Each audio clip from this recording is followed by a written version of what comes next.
Hello दोस्तों, कैसे हैं आप सभी लोग। तो ये कहानी है 52 कार्ड्स के बारे में, जिनमें अलग अलग पावर्स है और सबकी पावर एक से बढ़कर एक है। लेकिन हाँ, जो हमारा मेन कैरेक्टर है उसे जो पावर मिली है वो सबसे ज़्यादा लोएस्ट पावर है। तो क्या वो सबसे ज़्यादा लोएस्ट पावर के साथ इस दुनिया में सर्वाइव कर पाएगा, क्योंकि ये बहुत ही मुश्किल है। तो सबसे पहले हमें एक जगह को दिखाया जाता है जहाँ पे आज काफी तेज तूफान आया था और हमें एक लड़की को भी दिखाया जाता है जो किसी चीज को चुरा कर भाग रही होती है। असल में ये एक टाइप का सूटकेस रहता है और उसके पीछे काफी सारे आदमी भी पड़े हुए रहते हैं। हालांकि हम देखते हैं कि गोलियों से इससे ज्यादा कुछ हो नहीं रहा होता है। उसके बाद ये जाकर फंस चुकी रहती है और वो लोग कहते हैं कि अपने हाथ ऊपर कर लो। यहाँ तक कि वो अपने हाथ ऊपर करती है, मगर हम देखते हैं कि कुछ होता है और दरवाजे पे अचानक से बॉम्ब्स लगते हैं और अचानक से ब्लास्ट भी हो जाता है। ये सब पता नहीं कैसे हुआ रहता है, मगर उसने बस एक चुटकी बजा के किया था। उसके बाद वो हेलीकॉप्टर से भागने लगती है और बहुत बड़ा ब्लास्ट भी होने लगता है वहाँ पे। तभी हमें एक स्नाइपर को दिखाया जाता है और एक और बंदे को दिखाया जाता है। तो वो दोनों आते हैं उस हेलीकॉप्टर को डाउन करने के लिए, जो काफी मुश्किल रहता है। मगर जैसे वो स्नाइप करने वाला था वहां पे बहुत तेज हवाएं चलने लगती है और हमें किसी के बारे में बताया जाता है कि वो गुस्सा हो चुकी है। और फिर तेज हवा के चलते इसका जो सूटकेस है वो खुल जाता है और सूटकेस में लगभग 52 कार्ड्स रहते हैं। ये कार्ड्स रहते हैं और ये सारे कार्ड्स पूरे कॉन्टिनेंट में इधर उधर बिखर चुके रहते हैं। तो हमें हमारे मेन कैरेक्टर फिन को दिखाया जाता है और ये एक नंबर का पॉकेट मार रहता है। ठीक है, ये बहुत आसानी से किसी भी पॉकेट को मार लेता है और यहाँ पे एक बच्चा रहता है जिसका कुत्ता यहाँ पे उसके हाथ से छूट गया रहता है और फिन को बहुत अच्छा मौका दिखता है। तो वो यहाँ पे कुत्ते को ललचाता है ताकि वो बंदा इसके पास में आ जाए और हम देख सकते हैं कि वो कुत्ते को भगाने के बहाने में उस आदमी के पास जाता है और फिर यहाँ पे हमें कुछ दिखाया जाता है कि वो बंदों के पास भी जाता है। तो उन बंदों से इसने मोबाइल मार लिया था और उस आदमी का इसने घड़ी मार लिया था। उसके बाद कुत्ते को लाके दे देता है बच्चे को और साथ ही में बच्चे के हाथ में एक टॉफी भी दे देता है। बच्चे को पता नहीं लगता है। फिर ये सब काम में बहुत माहिर था। उसके बाद वो ऑर्फनेज में जाता है। तो ऑर्फनेज में जाकर उसे पता लगता है कि ऑर्फनेज अब बिकने वाला है। ऑर्फनेज के मालिक के पास उसके भी बड़े वाले मालिक आए रहते हैं जो कहते हैं कि अब हमें इस ऑर्फनेज को बेचना पड़ेगा। अगर तुम्हें इस ऑर्फनेज को बचाना है तो तुम्हें कुछ मंथली रेंट देना पड़ेगा। हालांकि फिन यहीं पे पाला बड़ा रहता है। तो फिन को ये बात सुन के बिल्कुल भी अच्छा नहीं लगता है कि भाई ये ऑर्फनेज मतलब बेचा जाएगा। तो फिर यहाँ के बच्चे आखिर कहाँ पे जाने वाले हैं। तो वो जाने लगता है। बच्चे कहते हैं कि आओ हमारे साथ खेल लो। वो कहता है मुझे काम है। बच्चे कहते हैं तुम तो बेरोजगार हो, तुम्हारे पास क्या काम हो सकता है। फिन कहता है कि हाँ हाँ, मैं आ रहा हूँ ना अभी थोड़ी देर के लिए। और यहाँ पे फिन का बर्ताव थोड़ा अजीब रहता है क्योंकि उसे पैसे कमाने रहते हैं, उसे देना रहता है ताकि वो अपने ऑर्फनेज को बचा सके। यहाँ पे उसका भाई मेमोरीज रहता है। और फिर हम देखते हैं कि वो जाता है उस घड़ी और फोन जो उसने चुराया रहता है उन बंदों से उसे बेचने के लिए। तब पता लगता है कि ये घड़ी तो नकली है और वो बंदा ऐसे भी नहीं ले रहा होता है। कह रहा होता है कि ये चोरी का माल है तो मैं बिल्कुल भी नहीं लेने वाला हूँ। हालांकि फिर उससे काफी रिक्वेस्ट करता है और कहता है कि यार ये लो मेरी टी शर्ट ले लो, हाँ ये तो बेच सकते हो ना।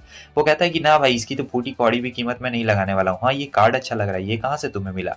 फिर उससे वो कार्ड ले लेता है और कहता है कि ये तो मैं तुम्हें बिल्कुल भी नहीं देने वाला हूँ, ये मुझे काफी अच्छा लगता है तो मैं तुम्हें बिल्कुल नहीं दूंगा। तो अब यहाँ पे उस बंदे को बहुत ज्यादा गुस्सा आता है और कहता है कि ये ले पकड़ और भाग यहाँ से। उसके अगले सीन में हम देखते हैं कि ये दूसरे शहर में आ जाता है भाई, पैसे कमाने के लिए दूसरे शहर में ट्रक से आया रहता है, मतलब लिफ्ट लेके आया रहता है। तो ये कसीनो में आया रहता है जहाँ पे दिन रात मतलब चलते रहता है।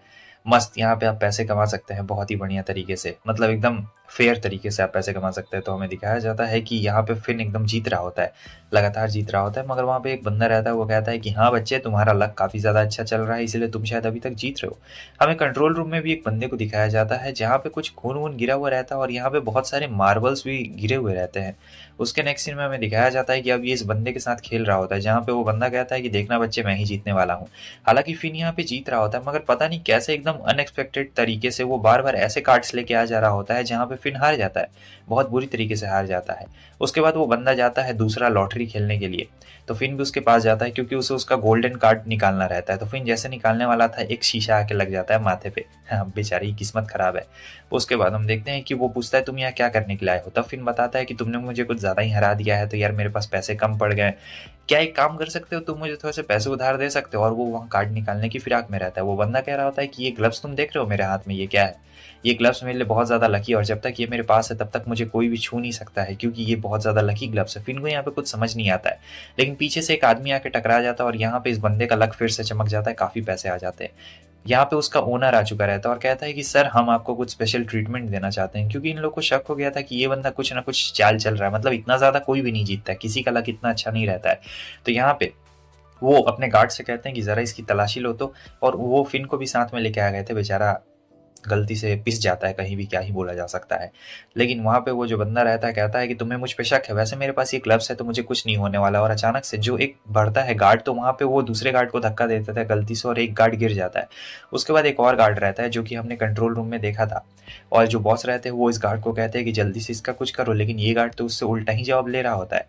कह रहा होता है कि मैं तुम्हारे ऑर्डर्स नहीं मानने वाला हूँ, मेरा बॉस कोई और है। उसके बाद ये भी एक कार्ड निकालता है, तो ये भी एक प्लेयर रहता है, और फिर ये इनका हाथ पकड़ता है और उसे मार्बल्स में बदल देता है। पूरा हाथ भाई क्या ही बोला जा सकता है, बहुत खतरनाक तरीके से, सब डर गए थे। और फिर हमें किसी और को भी दिखाया जाता है जो आता है, ये तो दूसरे गार्ड को मार ही देता है और उस बंदे से कहता है कि तुम भले अपने आप को बचा सकते हो क्योंकि तुम बहुत ज़्यादा लकी हो, लेकिन तुम्हें पता है तुम अपनी फैमिली को नहीं बचा पाओगे। तुम्हारी एक बीवी भी है और एक प्यारी सी बच्ची भी है, तो यहाँ पे तुम अपने आप को तो सेव कर लोगे, मगर उन्हें कौन सेव करेगा। तो तुम्हारे लिए अच्छा यही रहेगा कि तुम ये कार्ड मुझे दे दो, मैं तुम्हें प्यारी सी मौत मारूंगा, या फिर मन अच्छा रहा तो मैं तुम्हें छोड़ भी दूंगा। तो ये यहाँ पे इस कार्ड के पीछे पड़ा हुआ रहता है। इसका ऑर्गेनाइजेशन का काम है सारे कार्ड्स को कलेक्ट करना। ऐसी और भी ऑर्गेनाइजेशन है, एक अच्छी ऑर्गेनाइजेशन है, एक बुरी ऑर्गेनाइजेशन है। तो वो कह रहा होता है उस बंदे से कि चलो दे दो मुझे इस कार्ड को। अब वो बंदा इतनी ज़्यादा डर गया रहता है कि उसकी पतलून गीली हो चुकी रहती है और कुछ समझ नहीं आ रहा था। फिन को भी यहाँ कुछ समझ नहीं आ रहा था कि ये क्या कार्ड की बात कर रहा है, कुछ भी समझ में नहीं आ रहा है। वो दे देता है। आगे हमें क्रिस को दिखाया जाता है जो कि एक इंस्पेक्टर रहता है, गवर्नमेंट के लिए काम करता है, और फिर दोनों के बीच में यहाँ पे लड़ाई होती है। उस बंदे को बस क्रिस को छूना रहता है और फिर वो मार्बल में बदल जाएगा, मगर वो काम इतनी आसानी से नहीं कर पाता है। यहाँ पे क्रिस फिन को कहता है कि बच्चे तुम यहाँ से चले जाओ, तुम्हारा यहाँ पे रहना ठीक नहीं है। वैसे ही क्रिस बड़ा ही कमाल का बंदा रहता है, खतरनाक तरीके से। वो दूसरा वाला तो उसे छू ही नहीं पा रहा था, और मार्बल्स भी भाई नॉर्मल नहीं, बहुत खतरनाक रहते हैं। हमें दिखाया जाता है कि अब ये उठने वाला रहता है, लेकिन मार्बल्स पे पैर फिसलता है और गोली लग गई थी बहुत अजीब तरीके से। वो कहता है कि प्लीज मुझे कार्ड दे दो, लेकिन वो तो भाई उसका चूरमा बना देता है। आगे हम देखते हैं कि फिन भागता है और गलती से जाके उस बंदे से टकरा जाता है, लेकिन वो कोई गलती नहीं थी, उसने उस बंदे का लकी कार्ड चुरा लिया था। ठीक है, तो फिन उसे लेके भाग रहा होता है क्योंकि सोचता है कि अगर ये कार्ड मेरे पास में है तो मैं पूरा कर्जा चुकता कर दूंगा ऑर्फनेज का, बहुत ही बढ़िया रहेगा। लेकिन इतना आसानी से नहीं, क्योंकि वो जो बंदा रहता है वो भी उसके पीछे पीछे आ चुका था और वो मार्बल से भाई हमला कर रहा होता है। ये मार्बल तो किसी गोली इतनी तेज रहते हैं, और जो हमारा क्रिस रहता है वो कोई मिस्टर विजय कुमार को कॉल कर रहा था। हाँ, तुमने बिल्कुल सही सुना, mister Vijay Kumar on the line है भाई, इंडिया का आदमी है, मतलब नाम तो वही है ना। और फिर हमें दिखाया जाता है कि बहुत बड़ा ब्लास्ट होता है, बहुत तगड़ा वाला ब्लास्ट होता है। और फिर जब ये भाई ब्लास्ट से बाहर निकलता है तब हमें दिखाया जाता है कि यहाँ क्रिस उसके सामने रहता है, जिसका एक पैर टूटा हुआ रहता है, लेकिन फिर भी वो भाई एकदम चलने की हालत में रहता है और खड़ा रहता है। कह रहा होता है कि बच्चे ये कार्ड मुझे दे दो, अगर तुम सुरक्षित रहना चाहते हो तो अपने आप को मेरे हवाले कर दो, और जो तुम्हारे पास कार्ड है वो मुझे दे दो। लेकिन फिन को यहाँ पे समझ में नहीं आ रहा था कि आखिर उसे कार्ड देना चाहिए या फिर कार्ड नहीं देना चाहिए। अब ऐसा सीन देखने के बाद भाई कौन देगा, लेकिन हमें दिखाया जाता है कि वो जो बंदा रहता है एक मार्बल फेंकता है बहुत तेजी के साथ और जाके सीधे उसके सर में लगता है क्रिस के, और उसकी टाइम फीस हो चुकी रहती है। उसके बाद ये बंदा कहता है कि देखो बच्चे, अपना कार्ड चुपचाप मुझे दे दो, ठीक है, वो जो तुमने कार्ड चुराया वो मेरे लिए बहुत इंपॉर्टेंट है, तो मैं तुम्हें एक बहुत ही आसान सी मौत मारूंगा। वो तो मर गया है, अब तुम्हें भी आसान सी मौत मारूंगा, तो चुपचाप चलो एक काम करो, मुझे अपना कार्ड दे दो, यही तुम्हारे लिए ज़्यादा बेहतर रहेगा। लेकिन यहाँ पे फिन कार्ड नहीं देना चाहता था, वो अपने लक को आजमाना चाहता था, इसलिए वो अपना कार्ड निकाल लेता है, जिसे देख के वो बंदा कहता है अच्छा तो तुम भी पार्टिसिपेंट हो। तब हमें दिखाया जाता है कि अपने कार्ड का इस्तेमाल करता है, और ज़्यादा कुछ बड़ा तो नहीं होता है, बस एक गन आ जाती है इसके पास में जो कि बहुत छोटी सी रहती है भाई। फिर वो हमला करता है और इसके हाथी को पैरालाइज कर देता है पूरी तरीके से। तब ये सोचता है कि अब अच्छा बात है, वो तो पैरालाइज हो गया था, मगर जो क्रिस रहता है वो एकदम सही सलामत रहता है, वो इसके पास आ। क्रिस फिन से कहता है कि देखो बच्चे, अगर तुम्हें कोई चीज़ मिलती है तो तुम्हें सबसे पहले उसे उठाकर पुलिस को दे देनी चाहिए, ना कि अपने पास रख लेनी चाहिए। अब चलो जल्दी से वो कार्ड मुझे दे दो। लेकिन फिन इस बात को नहीं मान रहा होता है कि एक पुलिस वाला है, क्योंकि भाई एक पुलिस वाला ऐसा थोड़ी ना हो सकता है। और फिन कह रहा होता है कि मुझे तुम पे बिल्कुल भी भरोसा नहीं है। तो यहाँ पे क्रिस उसे समझाने की कोशिश कर रहा होता है कि अगर तुम वो कार्ड मुझे दे दोगे तो मैं तुम्हें जिंदा छोड़ दूंगा, मगर फिन को ऐसा नहीं लग रहा होता है कि वो उसे जिंदा छोड़ेगा। तभी क्रिस यहाँ पे एक अनएक्सपेक्टेड चीज़ करता है, वो उसकी बंदूक पकड़ता है और कहता है कि चलो गोली चलाओ। अब यहाँ पे फिन हेजिटेट कर रहा होता है, उतनी देर में विजय कुमार वहां पे आता है और अपने जादू से पकड़ लेता है भाई फिन को। जब फिन की आंख खुलती है तो वो देखता है कि वो कहीं और पे है, और जो यहाँ के बॉस होते हैं जिनका नाम बर्नार्ड होता है वो इसे कॉफी देते हैं, और ये कह रहा होता है कि तुम लोग मेरे साथ क्या करोगे, कहीं तुम लोग मुझे कुछ करोगे तो नहीं ना। बर्नार्ड कहते हैं कि बिल्कुल टेंशन मत लो, हम लोग गवर्नमेंट के लिए काम करते हैं, ये एक सीक्रेट ऑर्गेनाइजेशन होती है। और वो बताते हैं सभी चीज़ों के बारे में कि कैसे तुम यहाँ पर पहुँच गए हो और हम लोग तुम्हें कुछ भी नहीं करेंगे अगर तुम हमारे साथ मिलकर काम करोगे तो।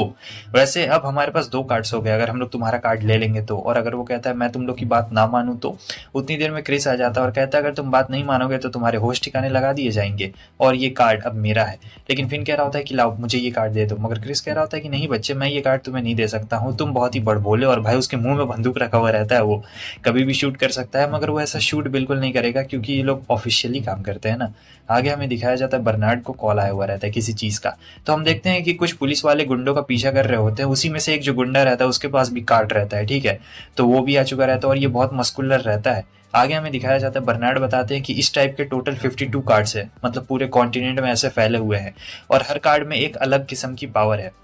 हर कार्ड का अपना रैंक होता है, कोई ऊपर रहता है कोई नीचे रहता है और वो उसे सारी चीज़ें बता रहे होते हैं कि कैसे हमारा जो ऑर्गेनाइजेशन है वो सारे 52 कार्ड्स को कलेक्ट करना चाहता है। और इससे पहले जिस आदमी से तुम मिले थे वो दूसरे ऑर्गेनाइजेशन के लिए काम करता है, मतलब वो ईविल ऑर्गेनाइजेशन है और वो लोग भी कार्ड्स को कलेक्ट करना चाहते हैं। तो यहाँ पे कार्ड्स की फाइट हो रही होती है, जो सबसे ज़्यादा कार्ड्स कलेक्ट करेगा उसी का दुनिया पे राज होगा, क्योंकि इन कार्ड्स में अलग अलग पावर्स है, इसीलिए सभी कार्ड्स को कलेक्ट करना बहुत ही ज़्यादा इंपॉर्टेंट है। हालांकि जो फिन रहता है वो सोच रहा था कि मैं क्या करूं और वो बताते हैं कि तुम हमारी टीम में आ जाओ।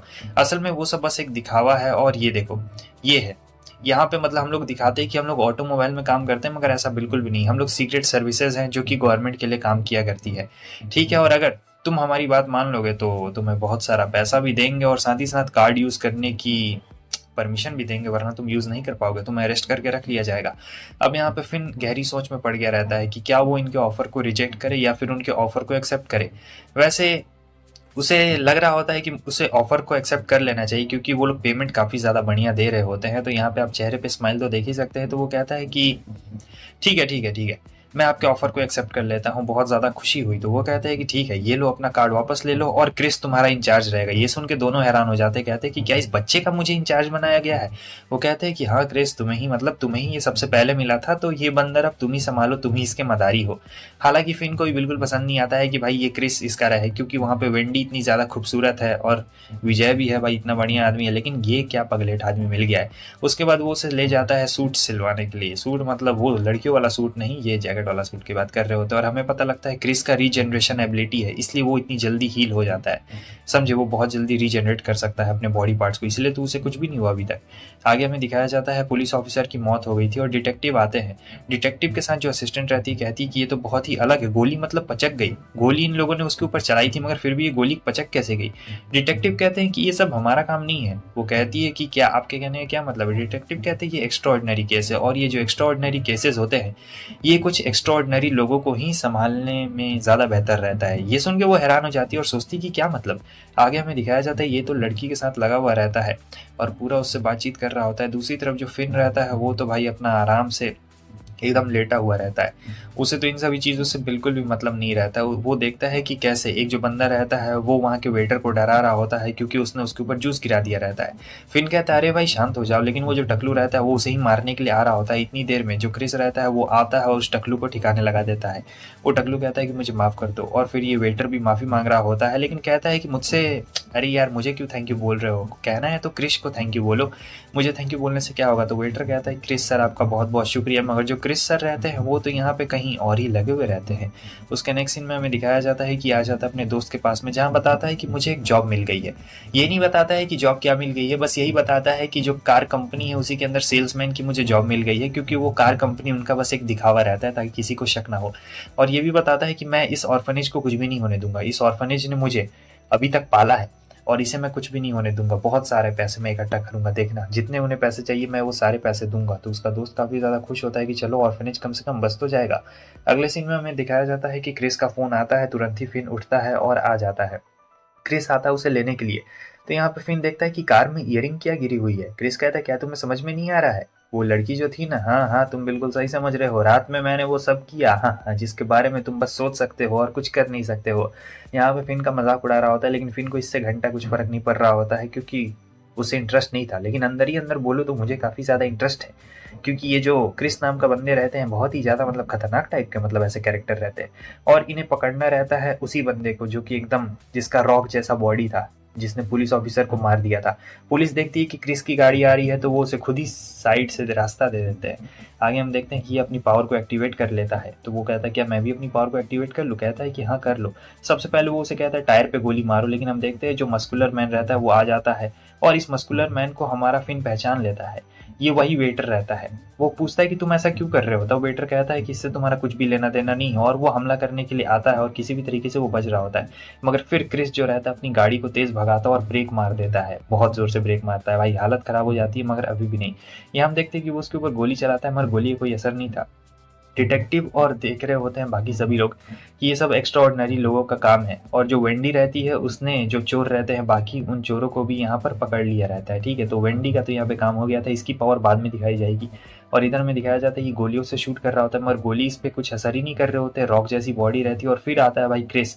यहाँ पे क्रिस ही एकदम पूरा सिंगल हैंडेडली संभाल रहा होता है। क्रिस को पता रहता है इतनी आसानी से तो कुछ होने वाला नहीं है, तो वो उसे पानी की तरफ ढकेल रहा होता है। क्योंकि इसकी रॉक जैसी बॉडी है तो ये पानी में तैर नहीं पाएगा। जाहिर सी बात है, भारी बॉडी के होने के कारण पानी के अंदर जो पत्थर है वो डूबता जाएगा, तो बिल्कुल बिल्कुल ऐसा ही हाल इसका भी होने वाला है। मगर वो जो बंदा रहता है भाई बड़ा खतरनाक रहता है। जाते जाते वो देता है क्रिस की गर्दन पे एक जोरदार पंच, जिसके उसके रीढ़ का हड्डी भी टूट जाता है और वो सीधे पानी में।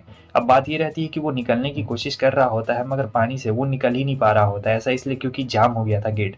और जो दूसरा बंदा रहता है बॉडी बिल्डर, उसका तो कार्ड डीएक्टिवेट हो चुका था, वो तो वहाँ पे सो गया रहता है। अब जो हमारा फिन रहता है उसे एक मौका रहता है कि वो शीशे में होल कर दे, मतलब दूर से ही गोली मारे। यहाँ वो ऐसा ही करता है और शीशे में होल कर देता है, दूर से ही गोली मार देता है। उसके बाद फाइनली सारे बंदे बाहर निकल चुके रहते हैं सुरक्षित। और फिर विंडी यहाँ पे रिपोर्ट दे रही होती है कि उसने ये जानबूझ के किया था, मतलब उसे फोर्स किया जा रहा था, वो उसे ये सब करवाया जा रहा था, मतलब उस बंदे से। तभी जो हमारे बर्नार्ड रहते हैं वो कहते हैं कि कोई भी किसी से फोर्सफुली कुछ भी नहीं करवा सकता है, वो अपनी मर्जी से कर रहा था। अगर उसे करना रहता तो वो करता, मगर उसे करना ही था इसलिए वो कर रहा था। फिर उसके बाद हम देखते हैं कि आता है और क्रिस उससे बताता है कि बधाई हो, तुमने पहला मिशन अपना कंप्लीट कर लिया है। और काफ़ी ज़्यादा फिल्म भी हमारा खुश होता है कि वह पहला मिशन तो चलो कंप्लीट हो गया। उसके नेक्स्ट सीन में हमें दिखाया जाता है कि बर्नार्ड यहाँ पे अपने बॉस से बात कर रहे होते हैं, जो कि मेन ऑर्गेनाइजेशन के बॉस रहते हैं, जो हमारे गवर्नमेंट चला रहा होता है। तो बताते हैं कि देखो अगर वो फिन हमारे किसी काम नहीं आएगा तो हमें उसे भी मारना पड़ेगा। तो इनका सीधा सीधा मकसद रहता है कि देखो फिन को सब चीज़ पता है, हमारी सर्विसेज के बारे में पता है और सब चीज़ के बारे में पता है, उसे हमने ऑफिशियली कुछ ट्रेनिंग भी नहीं दी है। तो अगर आगे चलकर वो कुछ गड़बड़ करे या फिर ऐसा लगे कि वो आगे चल के हमें धोखा दे सकता है तो सीधे उड़ा देना है, बिल्कुल भी नहीं सोचना है। तो यहाँ बर्नार्ड कहते हैं मुझे उस बच्चे पे पूरा भरोसा आपको भी करना चाहिए। और लास्ट में हमें ये पता चलता है कि 52 कार्ड्स में से जो सबसे कमजोर कार्ड रहता है वो हमारे फिन को ही मिला रहता है। और ये सुन के इसकी हवा। इधर हमें एक बहुत ही अजीब सी जगह को दिखाया जाता है, जहाँ पे हमें 3 बंदों को दिखाया जाता है और ये पूजा कर रहे होते हैं। असल में ये लोग किसी अजीब सी चीज़ की पूजा कर रहे होते हैं और फिर उसमें से उन्हें एक कार्ड मिलता है। भाई बहुत खतरनाक। आगे हमें दिखाया जाता है कि जो हमारा फिन है उसे अपना सूट मिल गया था और भाई एकदम चकाचक होकर रेडी जा रहा था, लेकिन फिर देखता है कि कुछ बंदे मिलकर एक बंदे को किडनैप कर लेते हैं। अब यहाँ पे फिन को रहा नहीं जाता है, तो वो स्कूटर देता है और चला जाता है उसे बचाने के लिए। उस बंदे का नाम लियो रहता है और ये लोग कहते हैं कि अपने डैड को कॉल लगाओ और बोलो कि हमें 10 मिलियन चाहिए। लेकिन वो कहता है कि मुझे अपने डैड का नंबर नहीं पता। ये सुन के वो और गुस्सा हो जाता है और कहते हैं कौन ऐसा बच्चा हुआ जिसे अपने डैड का नंबर नहीं पता है, चलो कॉल लगाओ। लेकिन वो कहता है कि सही में मुझे अपने डैड का नंबर तक नहीं मालूम है।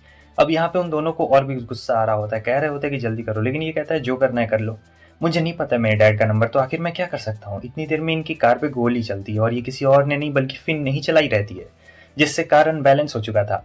और हम देखते हैं कि कार जाके टकरा जाती है और यहाँ पे जो फिन रहता है उसे लेके चला जाता है, जो लियो रहता है उसे ही लेके चला जाता है। फिन को लग रहा था कि लियो को डर लग रहा है, इसलिए वो उसे रेस्टोरेंट में लेके आता है ताकि वो थोड़ा सा चिल कर सके। मगर जो यहाँ लियो है वो तो उल्टा ही जवाब दे रहा होता है। वो कह रहा होता है कि तुम्हें ऐसे अंधाधुंध गोली नहीं चलानी चाहिए, इससे अंदर पैसेंजर्स को भी खतरा हो सकता है और जो आसपास लोग हैं उन्हें भी खतरा हो सकता है, समझे बेवकूफ कहेंगे। तो यहाँ पे तो वो फिन को ही एकदम उल्टा बोलने लगता है, जबकि फिन उससे उम्र में भी बड़ा रहता है। ये जो लियो है ये तो स्टूडेंट लग रहा है देखने से, और ये इतना ज़्यादा अमीर रहता है इसलिए इसे किडनैप किया गया रहता है। ये तो फिन को पता चल गया था। इसका मतलब तो समझ सकते हो हमारा फिन कितना ज़्यादा चालाक है, उसे पता चल गया था कि आखिर से किडनैप क्यों किया गया है। मगर वो कहता है कि हटो मैं घर जा रहा हूँ, और फिन कहता है कि चुपचाप यहाँ पे तुम्हें बैठा नहीं जाता है क्या।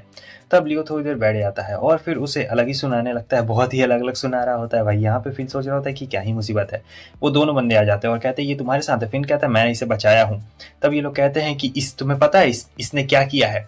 इसके डैड ने हमें बहुत बड़ा कॉन्ट्रैक्ट दिया था और हमारी छोटी सी कंपनी थी, हमारी कंपनी ने बना भी लिया था वो सामान, लेकिन फिर इन्होंने कॉन्ट्रैक्ट को हटा लिया, जिसकी वजह से अब हम लोग रोड पे आ चुके हैं, तो हमें पूरा कैश चाहिए। मतलब जितना हमारा पैसा लगा है हमें बस वही पैसा चाहिए और कुछ नहीं चाहिए, इसीलिए हमने इसे किडनैप किया था, ये सब इसके डैड के कारण की वजह से हुआ है, तो हमें हमारा पैसा वापस चाहिए। अब ये सुनने के बाद जो फिन रहता है वो भी उन बंदों के सपोर्ट में थोड़ा सा आ जाता है और कह रहा होता है कि अरे यार ऐसा मतलब तुम्हारा डैड है, इतना ज़्यादा बुरा काम मतलब कोई कैसे कर सकता है भाई, दुश्मन के साथ भी ना करे इतना ज़्यादा बुरा काम। अब यहाँ पे वो लोग कह रहे होते हैं कि हम लोग इसे लेके जा रहे हैं, मगर फिन कहता है कि नहीं मैं तुम्हें इसे लेके नहीं जाने दे सकता हूँ। और ये कह रहा होता है कि देखो जो कमज़ोर रहते हैं वो कमज़ोरी रहते हैं, वो कभी ऊपर नहीं बढ़ सकते हैं, तो तुम लोग थोड़ा सा बहाना बनाना बंद करो। तो लियो थोड़ा सा गर्मी मूड वाला बंदा रहता है। अब यहाँ पे ये लोग संभाल रहे होते हैं एक दूसरे को, लेकिन फिर गुस्से में आ चुका रहता है भाई, माहौल काफ़ी गर्म हो गया रहता है, तो लड़ाई झगड़ा हो रहा था, मगर फिन तो आराम से बच जाता है, लेकिन ये क्या पानी फेंक दिया जाता है। यहाँ ये लोग तो भाई ये बुढ़िया खतरनाक होती है, देख रहे हो क्या खतरनाक बचाया है। आगे हम देखते हैं कि यहाँ पे पुलिस आ चुकी थी, मतलब डिटेक्टिव आ चुके रहते हैं, और ये जो लेडी डिटेक्टिव रहती है उन्होंने यहाँ पे इन पकड़ लिया है। फिन कहता है आपका शुक्रिया, लेकिन इन्होंने फिन को ही पकड़ लिया था और लियो को भी, क्योंकि ये लोग चश्मदीद गवाह रहते हैं। लियो कह रहा होता है तुम्हारी वजह से मैं भी अंदर आ गया, बताओ क्या ही मुसीबत है। फिन कह रहा होता है कि कर भला हो बुरा, बताओ अच्छा करने गया था और यहाँ पे क्या बुरा हो गया। समझ में नहीं आता है कि आखिर मेरी किस्मत इतनी ज़्यादा खराब क्यों है भाई, खराब से भी खराब है। लेकिन लियो आराम से बैठा हुआ रहता है। इतनी देर में उसे कॉल आ जाता है, और जैसे उसे कॉल आ जाता है वो कहता है ठीक है अब यहाँ से चलने का वक्त आ गया है। वो चला जाता है भाई, गार्ड उसे रोकता भी नहीं है। फिन देखता है कि ये क्या, गार्ड ने नहीं रोका, चलो मैं भी खिसक लेता हूँ, कहीं गार्ड अंधा तो नहीं ना है, एक काम करता हूँ चला जाता हूँ। फिर जब लेडी आती है तो कहती है कि वो लोग कहाँ पे चले गए। डिटेक्टिव आते हैं जो कि सीनियर थे, कह रहे होते हैं कि देखो तुम्हें उस काम में टांग नहीं अड़ानी चाहिए जहाँ पे टांग की ज़रूरत ना हो, ठीक है। लेकिन अभी भी इसे कुछ समझ नहीं आया रहता है असिस्टेंट को कि आखिर ये कहना क्या चाहते हैं। और पुलिस वालों ने उन्हें इतनी जल्दी जाने कैसे दिया, मतलब किसी ने रोकने तक की कोशिश भी नहीं की, मतलब सबको पता है क्या। आगे में दिखाया जाता है उन दोनों बंदों को जो कि अभी भी जेल में रहते हैं, और उतनी देर में उनकी बड़ी बहन उन दोनों को बचाने के लिए यहाँ पर आ चुकी रहती है। उन्होंने पूरा एकदम पुलिस वालों को मार दिया था और पूरा आग लगा दिया था। यहाँ पे ये लियो का पीछा कर रहा होता है, लेकिन लियो कहता है मुझे छोड़ दो। फिर जब लियो पलट के देखता है तो ये क्या, फिन तो सचमुच यहाँ से गायब हो चुका था, तो उसे लगता है कि अब वो नहीं आने वाला। लेकिन हम देखते हैं कि फिन बॉल लेके वापस आ चुका रहता है और कहता है कि ये तुम्हारे लिए मैं अपॉलॉजी के तौर पे लाया हूँ, उन्होंने तुम्हारे फादर को बुरा भला बोला था और मैं भी उनके साथ साथ मिल गया था, तुम्हारे फादर को बुरा भला बोल रहा था। मुझे तो पता भी नहीं है तुम्हारे फादर कौन है, ना ही मैं उनके बारे में कुछ जानता हूँ, तो चलो हम लोग दोस्ती कर लेते हैं, आराम से बैठते हैं और तुम पहले खाना खा लो उसके बाद चलते हैं जहाँ चलते हैं। यहाँ पे वो लोग बैठे हुए रहते हैं, तो जो हमारा फिन है वो अपने बारे में बता रहा होता है कि ये एक अनाथ है, ऑर्फनेज में पला बड़ा है। बात ये रहती है कि जब ये छोटा था तब ये और इसकी फैमिली मतलब ऐसे कहीं घूमने के लिए गए थे, तो कार का फिर एक्सीडेंट हो गया और एक्सीडेंट में इसके दिमाग पे भी थोड़ा सा चोट लग गया था, जिसकी वजह से इसकी सारी मेमोरी लॉस हो चुकी है। तो इसे ना तो अब अपना बचपन याद है, ना ही इसके पेरेंट्स कौन थे कैसे दिखते थे वो याद है, क्योंकि उनकी तो डेथ ऐसे भी हो चुकी है, तो इसके पास कुछ भी नहीं है। लेकिन फिर भी अभी अपना ज़िंदगी जी रहा है। और फिर वो देखता है कि अच्छा तुम्हें यहाँ पे जाना है, चलो मैं तुम्हें छोड़ देता हूँ। अब जो लियो के लिए ये पहली बार एक्सपीरियंस था कि वो सबवे से जाए, मतलब ट्रेन से जाए जो अंडरग्राउंड चलती है, क्योंकि ये ज़्यादातर ऐसे जाता है ना बड़े कारों में। बच्चा ने आइसक्रीम गिरा दिया रहता है उसके पैंट पे, तो लियो कह रहा होता है अरे आराम से बच्चे, ऐसी छोटी मोटी गलती होती रहती है। फिन को तो गुस्सा आ रहा था कि भाई मेरे पैंट पे आइसक्रीम गिरी है, लेकिन वो देखता है कि ये लियो इतना ज़्यादा काम कैसे है। इतनी देर में वो तीनों वहाँ पे वापस आ चुके रहते हैं, और यहाँ वो कहती है कि तुम हमारे साथ चल रहे हो, अपने डैड को कॉल लगाओ। और इसके पास भी कार्ड रहता है, मतलब ये भी एक प्लेयर रहती है। और फिर हम देखते हैं कि इसकी फायर एबिलिटी जो रहती है ये पूरा एकदम ट्रेन में आग लगा देती है, और कहती है कि अगर तुम अपने डैड को कॉल नहीं करोगे तो मैं यहाँ पूरे ट्रेन में आग लगा दूंगी। लेकिन वो कहता है मुझे अपने डैड का नंबर नहीं पता है, सही बता रहा हूँ। तो वो लोग कहते हैं किसी को भी कॉल लगाओ जिसे भी तुम जानते हो। लियो कहता है कि देखो मुझे नहीं पता, और मेरे डैड बहुत जिद्दी आदमी है, अगर मैं भी उनके रास्ते में आऊँगा तो वो मुझे भी मिटा देंगे, इसीलिए बेहतर यही रहेगा कि तुम वो सब भूल जाओ जो कुछ भी हुआ है। लेकिन वो लोग भूलने के लिए इतनी आसानी से बिल्कुल भी रेडी नहीं थे, और वो भाई पूरा ट्रेन में एकदम आग लगना शुरू हो चुका रहता है। और वहाँ जो हमारा फिन रहता है उसकी भी हालत ख़राब हो रही थी, क्योंकि फिन को ऐसे आदत नहीं ना रहती है। ये तो बहुत ज़्यादा काम और कंपोज रहता है, इसको तो कोई भी फ़र्क नहीं पड़ रहा होता है। और बोलता है कि देखो मुझे नहीं पता मेरे डैड का नंबर क्या है, क्योंकि इसके डैड कोई होंगे बहुत बड़े आदमी। लेकिन यहाँ पे तो जो फिन रहता है उसकी हालत ख़राब हो रही थी, और उसकी हालत ख़राब देख के लियो कहता है कि ठीक है जो तुम लोग चाहोगे वो हम लोग करते हैं, रुक जाओ यहाँ पे। आगे हम देखते हैं कि उन दोनों को बंधक बना के यहाँ पे लेके आया रहता है, और वो लोग पूजा कर रहे होते हैं इसी चीज़ की, स्टैचू की। और हमें ये भी पता लगता है कि जो फिन है उसके पास चाबी रहती है, तो वो यहाँ से काम करता है कि धीरे धीरे अपनी हथकड़ियाँ खोल लेता है और कहता है ठीक है। और ऐसे दिखा रहा होता है कि जैसे उसने हथकड़ी पहनी हुई है, और वो लोग सोच रहे होते हैं कि आखिर इसे कैसे मारे। और फिन को गुस्सा आ जाता है तो वो अपना कार्ड बाहर निकाल देता है। लियो कहता है कि तुम भी एक प्लेयर हो, और इतनी देर में वो भाई गन निकालता है और हमला करना शुरू कर देता है। वो उन्हें मारने की कोशिश नहीं कर रहा होता है, बस ऐसे ही छोटा मोटा नुकसान पहुंचाने की कोशिश कर रहा होता है। मगर भाई इतना छोटा सा पिस्टल क्या करेगा। यहाँ उसका जो फायर रहता है इतना खतरनाक रहता है उस लेडी का, कि इसका गोली भी पिघल जा रहा होता है। अगर इसे शॉट लगाना ही है तो इसे किसी बढ़िया जगह से शॉट लगाना पड़ेगा, वरना ये शॉट बिल्कुल भी नहीं लगा पाएगा। लगातार शॉट लगाते लगाते देख सकते हैं बहुत बुरी हालत हो गई थी भाई। आग और गोली में कोई मतलब फ़र्क होता है ना। उतनी देर में हमें दिखाया जाता है कि वो एक बहुत बड़ा हमला करती है। तब हम देखते हैं कि वहाँ पे क्रिस आ गया था अपनी कार लेके। क्रिस को तो पता भी नहीं था कि यहाँ पे फिन है, असल में वो किसी और के लिए आया था और वो बहुत सारे पैसे भी लेके आया था। कह रहा था कि बॉस आखिर आप कहाँ पर हैं यार, दिख नहीं रहे हैं। तो ये लोग सोच रहे होते हैं कि हमारा पैसा लेके आया है, लेकिन इसमें बस 1 ही मिलियन रहता है। 10 मिलियन की मांग हुई थी मगर 1 मिलियन, तो उन लोग को और गुस्सा आ रहा होता है। मगर क्रिस यहाँ इनके लिए नहीं, ये पैसे किसी और को देने के लिए आया रहता है, ठीक है। और वो पैसे किसी और को नहीं बल्कि लियो को ही वो देने के लिए आया रहता है। और जो हमारा लियो है वो उन सारे पैसों को रखता है। और मैं बता दूं कि ये भी एक प्लेयर रहता है क्योंकि लियो ने अपने कार्ड निकाल लिए थे। और इसका स्पेशल एबिलिटी ये रहता है कि ये पैसों के बदले कुछ भी बना सकता है, मतलब पैसे को पकड़ के कुछ भी बना सकता है। जैसे यहाँ पे 1 पैसा भी इसने पकड़ लिया ऐसे, तो देख सकते हैं बड़ा सा बजूका बना लेता है। और फिर वो जो लेडी रहती है अपना फुल पावर से हमला करती है और ये भी बजूका से हमला करता है, लेकिन बजूका की पावर ज़्यादा रहती है। और यहाँ पे उन्हें एक और कार्ड मिल गया रहता है, तो यहाँ पर एक और जीत दर्ज कर ली गई रहती है, ठीक है। लेकिन वो जो स्टैचू है वो गिरने वाला रहता है, तब तक फिन आ जाता है और बचा लेता है। लियो कहता है कि मैं किसी का एहसान नहीं रखता हूँ, तो वो छोटा सा पैसा बचा हुआ रहता है टुकड़ा, तो उसका बैंडेज लगा लेता है और सोचता है फिन कि अरे ये क्या है। और लियो तो मस्त आराम से जा रहा होता है। बाद में हमें ये पता लगता है कि लियो इन लोगों का मैनेजर है, मतलब जहाँ पे ये लोग काम करते हैं सेल्स कंपनी में। और ये सुनने के बाद तो फिन एकदम चौकन्ना था भाई। फिन को समझ नहीं आ रहा था क्योंकि क्रिस को तो पहले से पता है कि वो उसका मैनेजर है, लेकिन फिन को थोड़े ना पता था।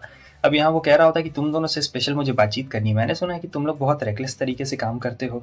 जो हमारा विजय कुमार सिंह रहता है और वेंडी सातू रहती है उसे तो बिल्कुल फ़र्क नहीं पड़ता है। वैसे ये जो लड़की थी ना लाल बाल वाली, मुझे बड़ी मस्त लगी। अभी तक तो सारी लड़कियां ही बहुत ज़्यादा अच्छी है मगर और भी है। हमें वेंडी के पास्ट को दिखाया जाता है। वेंडी यहाँ पे अपने फादर को देख रही होती है जो कि बाकी लोगों को ट्रेन करना इनका काम रहता है। इनका ऐसे डोजो रहता है मार्शल आर्टिस्ट का। तो वेंडी हमेशा से अपने फादर की तरह बनना चाहती थी क्योंकि इसके फादर किसी के ऊपर भी डिपेंडेंट नहीं रहते थे। और ये जो उनके हाथ में आप स्वॉर्ड देख रहे हैं ये भी उन्हीं वेपन्स में से एक है।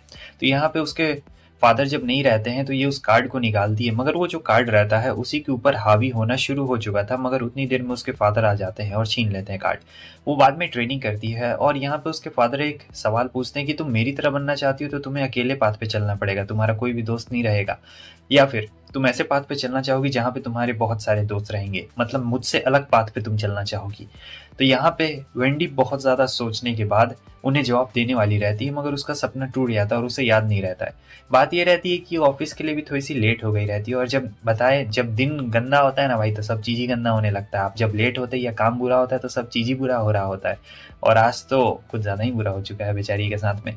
तो वो ऑफिस ज़्यादा नहीं बस 4 मिनट लेट से पहुंचती है, मगर ये एकदम टाइम की पंचुअल होती है, इसलिए इसे 4 मिनट भी भाई 40 मिनट इतने बराबर लग रहे होते हैं। आगे हम देखते हैं कि क्रिस के सारे क्लाइंट्स तो फिन ने छीन लिए रहते हैं। क्रिस कह रहा होता है ये बच्चा, यार इस बच्चे को मैंने सिखाया है, मैंने इस बच्चे को स्टार बनाया है और आज देखो आज ये मेरे ही क्लाइंट्स को छीन रहा है। अरे वेंडी तुम तो मेरी बात सुनो, तुम भी नहीं सुन रही हो, तुम भी अपना काम कर रही हो। लेकिन जो हमारा फिन रहता है वो बहुत तेज तर्रार रहता है। कहता है कि तुमने मुझे सिर्फ लड़कीबाजी करना सिखाया है और छेड़ना सिखाया है, इसके अलावा कार बेचना तो मैंने खुद से सीखा है और आज टेस्ट ड्राइव के लिए भी मैं जाने वाला हूँ, कार की टेस्ट ड्राइव। आगे हमें दिखाया जाता है रात हो जाता है और सब लोग पार्टी कर रहे होते, क्रिस नहीं आया रहता है, ठीक है। तो यहाँ पर हम देखते हैं कि वेंडी अपना अलग बैठी हुई रहती है क्योंकि वो हमेशा अलग रहती है ग्रुप से, उसे ग्रुप से मतलब नहीं रहता है। और आज यहाँ पे कुछ और पार्टी हो रही थी। तो उतनी देर में हम देखते हैं कि जो हमारा क्रिस रहता है वो भी वहाँ पे आने के आ गया रहता है, ठीक है। और यहाँ पे वो बता रहा होता है कि मेरे लिए भी कुछ ले, और वेंडी के बारे में बताता है कि वेंडी के भी कुछ अपने नियम होता है। पहला कि उसे अपनी स्वॉर्ड बाहर मत निकालने दो, मतलब अपनी मयान से स्वॉर्ड बाहर मत निकालने देना। और दूसरा कि वो एकदम टाइम की पंचुअल है, मतलब उसे टाइम से मतलब एकदम लेट बिल्कुल भी नहीं होने देना। ये वेंडी के 3 रूल्स हैं जो सबको पता होने चाहिए। वैसे सबको पता रहते हैं, बस फिन को नहीं पता रहता है, इसलिए क्रिस उसे बता रहा होता है। तीसरा रूल बताता है, इससे पहले वेंडी कहती है कि बस बहुत हो गया, कुछ गलती नहीं होगी मुझसे, हालांकि उसे ज़्यादा चढ़ गई रहती है। ये देख के तो विजय और लियो तो निकल लेते हैं, तो अब इन दोनों को उसे घर छोड़ना रहता है। तो जहाँ वो तीसरा बात ये बताता है कि इसे 3 गिलास से ज़्यादा बिल्कुल भी मत पीने देना। अगले सीन में हम देखते हैं कि अब इसकी नींद खुलती है, देखती है कि घर में है, फिर देख रही होती है कि अरे ऑफिस भी तो जाना है यार, और अपने डैड से वादा कर रही होती है कि डैड मैं बिल्कुल आपकी ही तरह बनूंगी, हाँ हाँ। और ये उसका डैडी का कार्ड था, ठीक है। फिर जब वो वापस पहुंचती है तो पता लगता है कि क्रिस आज एक मिशन पे गया हुआ है और जो फिन है वो अपना गया हुआ है टेस्ट ड्राइव के लिए। एक बंदा रहता है उसे ही टेस्ट ड्राइव दिलाने के लिए गया रहता है। तो जो हमारा क्रिस था ये मिशन पे आया था, ये पूरा एकदम मिशन करते रहता है। तो बैंक में चोर घुस गए रहते हैं। तो यहाँ पे जो क्रिस रहता है कहता है कि मुझे टॉयलेट जाना है, और फिर देता है एक जोरदार लात, और वो 2 बंदे भागने की कोशिश कर रहे होते हैं, वो लोग गोली चलाते हैं तो क्रिस अपने ऊपर गोली ले लेता है। हालांकि वो फ़ोन के ज़रिए सभी चीज़ों बता रहा होता है कि कैसे कैसे क्या क्या हो रहा है। और वेंडी और हमारा जो विजय रहता है वो यहाँ पे सारी बातें सुन रहा होता है। तो विजय कहता है मैं आ रहा हूँ, वो चोर भाग रहे हैं। वेंडी कहती है कि मैं भी आऊँगी, लेकिन विजय कह रहा होता है कि मतलब तुम ठीक हो ना, तुमने कंफर्म कर लिया ना कि तुम हमारे साथ आ रही हो, क्योंकि ये लोग इसे मिशन पे नहीं जाने देते हैं, क्योंकि ये मिशन पे थोड़ी सी वाइल्ड हो जाती है, कुछ ज़्यादा ही हो जाता है, इसलिए ये लोग नहीं जाने देते हैं इसे मिशन पे। मगर वेंडी कहती है कि टेंशन मत लो, मैं अपना काबू नहीं खोने वाली हूँ, क्योंकि ये ज़्यादातर अपना काबू खो देती है ना अपने कार्ड के ऊपर से, इसलिए दिक्कत हो जाती है।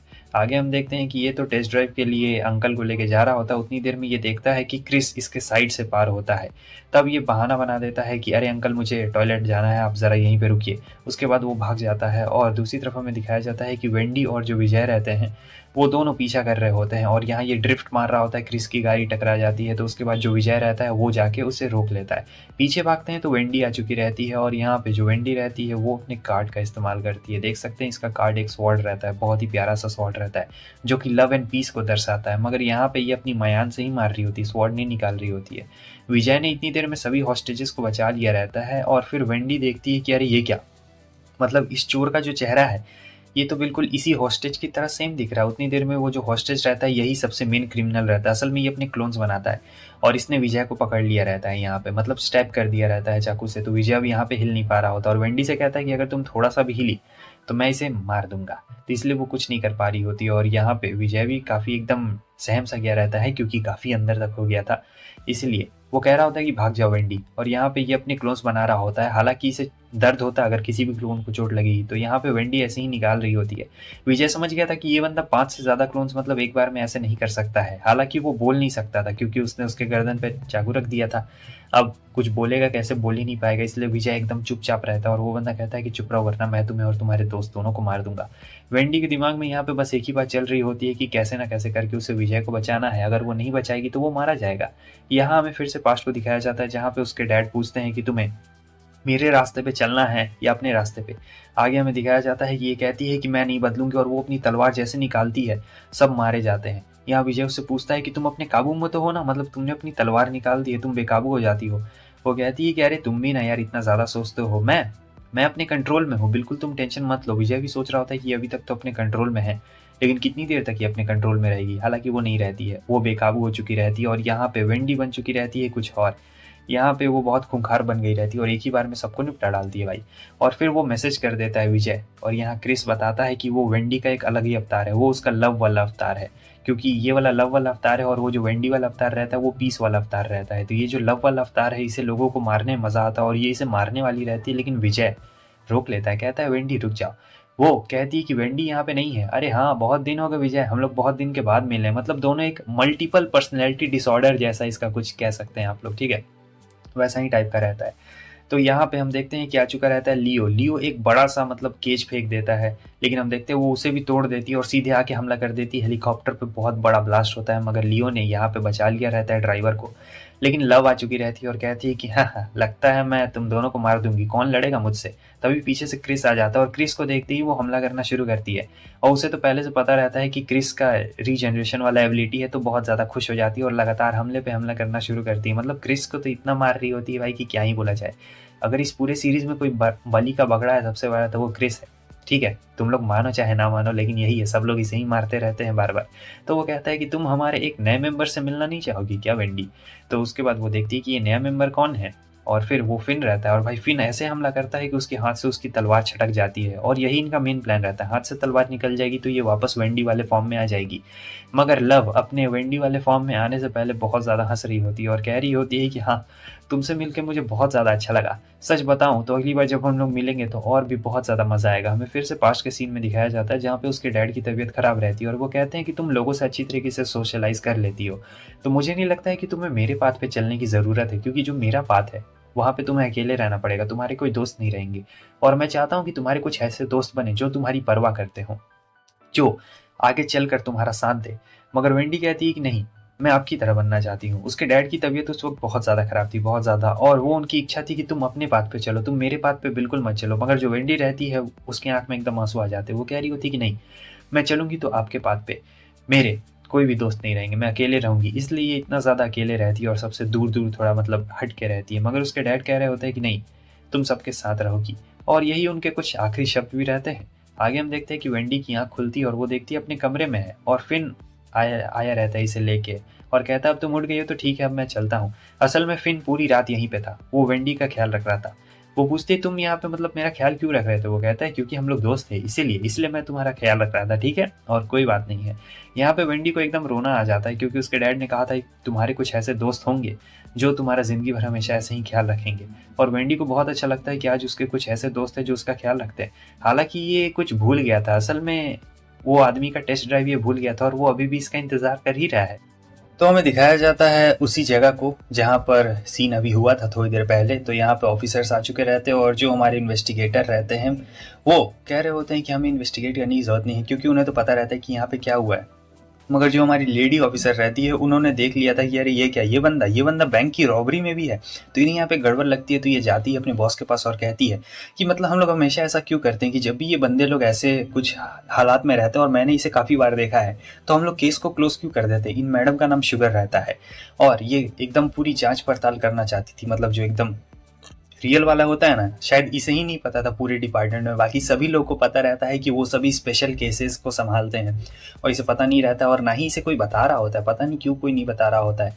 तो सभी लोग कह रहे होते हैं कि अरे मैडम आप ज़रा शांत हो जाइए, मतलब इतना ज़्यादा करने की क्या ही ज़रूरत है, आराम से हम लोग रह भी तो सकते हैं। मगर शुगर कहती है कि नहीं, ऐसा नहीं होने वाला है, मुझे ये चीज़ खाई जा रही है कि आखिर हम लोग इसके ऊपर इन्वेस्टिगेशन क्यों नहीं कर रहे, हमने केस को क्लोज क्यों कर दिया है। मैं अच्छी तरीके से जानना चाहती हूँ, मुझे चैन नहीं आएगा। तब तक एक बंदा आता है, कह रहा होता है कि सर वो बोलना चाहता है, आपसे बात करना चाहता है। तो मैडम शुगर को वहाँ पे भेजा जाता है। तो वो कह रहा होता है कि प्लीज़ मैम मेरी जान बचा लीजिए, मुझे बहुत डर लग रहा है।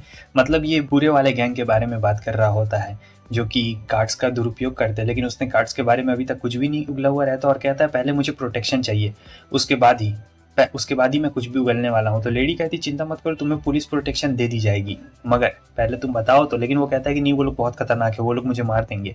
मगर शुगर कह रही होती है कि अरे कोई भी तुम्हें नहीं मारने वाला है, पुलिस प्रोटेक्शन यहाँ पे चारों तरफ एकदम तुम्हारे साथ में रहेगी, 2400 घंटे निगरानी में रहेगी, तो तुम्हें कोई भी नहीं मारने वाला है।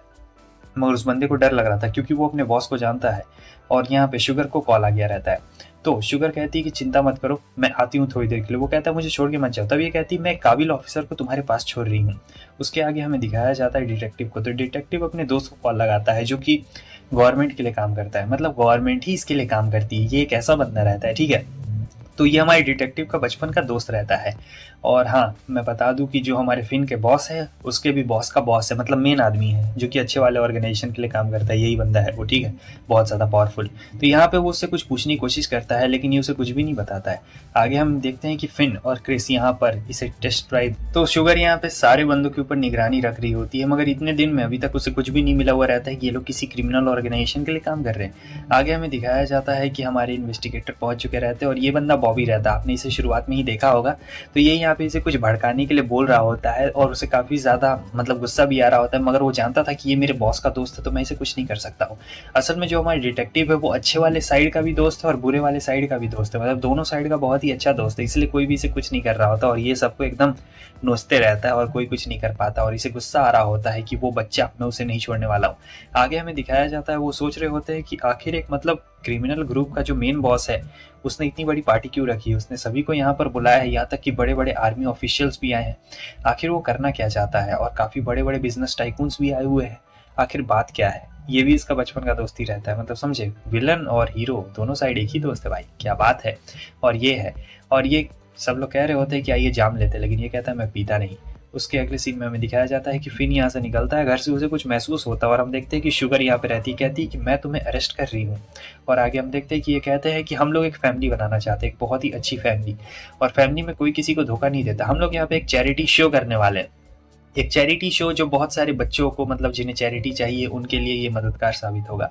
डिटेक्टिव सोच रहे होते हैं ऐसा बंदा मतलब चैरिटी क्यों ही करेगा, मतलब इसने कितनों के तो घर ही उजाड़ दिए होंगे, और बताओ अब चैरिटी करके आखिर यहाँ पर ये क्या करने की कोशिश कर रहा है। इधर हमें दिखाया जाता है कि फिन इसे समझा रहा होता है, मगर ये समझने को रेडी ही नहीं रहती है। वो कहता है मैंने कुछ नहीं किया, वो कहती है चुपचाप चलो मेरे साथ। उसके बाद हमें दिखाया जाता है कि एक बंदे को पकड़ के लाता है, ठीक है, और मैं बता दूँ ये बंदा कोई और नहीं रहता, आपको पता चल जाएगा थोड़ी देर में कि कौन है। और बोलते हैं वो कि इन्होंने हमारी फैमिली को धोखा दिया है तो इन्हें सज़ा भी ज़रूर मिलेगी। और ये वही बंदा रहता है जिसे शुगर पुलिस स्टेशन में सुरक्षित हाथों में छोड़ के आई थी, मगर इसे वही ऑफिसर लेके आया था जिसके हाथों में शुगर ने उसे छोड़ा था। इसका मतलब वो ऑफिसर भी पूरे साइड वाले ऑर्गेनाइजेशन के लिए काम करता है, ठीक है। और दूसरी तरफ हम देखते हैं कि फिन उसे समझा रहा होता है कि अरे मैडम मेरी बात सुनो, लेकिन उतनी देर में हम देखते हैं कि जो आगे से एक ट्रक आता है और भाई मार देता है टक्कर, खतरनाक वाली। यहाँ पे बस रहता है और बहुत ही बुरी हालत हो गई रहती है। और इधर भाई ये तो इसका एकदम खतरनाक हो रहा होता है, दोनों तरफ सीन एकदम खतरनाक खतरनाक चल रहा होता है। ये निकल नहीं पा रहा होता है, हाथ में हथकड़ी लगी रहती है, लेकिन किसी भी तरीके से खोलने के लिए कहता है। और इधर हम देखते हैं कि वो उसका सर मोड़ रहा होता है।